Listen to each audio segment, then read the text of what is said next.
ಇವತ್ತು ಶೇಂಗಾ ಮಸಾಲ, ಇದು ನಮ್ಮಮ್ಮ ಮಾಡ್ತಿದ್ರು ಈ ರೆಸಿಪಿನ. ಸೊ ಅದಕ್ಕೆ ಬೇಕಾಗಿರುವಂಥ ಸಾಮಗ್ರಿ ಜೀರಿಗೆ ಒಂದು 2 ಸ್ಪೂನಿಂದ 3 ಸ್ಪೂನ್ ಹಾಕ್ಬೋದು. ಕ್ವಾಂಟಿಟಿ ಮೇಲೆ ಡಿಪೆಂಡ್ ಆಗುತ್ತೆ.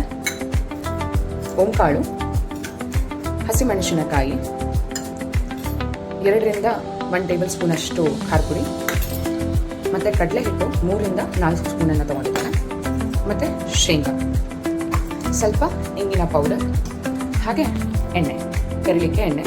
ಸೊ ನಾನು 1 ಲೀಟ್ರ್ ಎಣ್ಣೆನ ಬಳಸ್ತಾ ಇಲ್ಲ ಇಲ್ಲಿ. ಸೊ ಎಷ್ಟು ನಮಗೆ ಎಣ್ಣೆ ಬೇಕು, ಇದಿಷ್ಟು ಸಾಮಗ್ರಿಗಳು.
ಫೈನಲಿ ನಮ್ಮ ಶೇಂಗಾ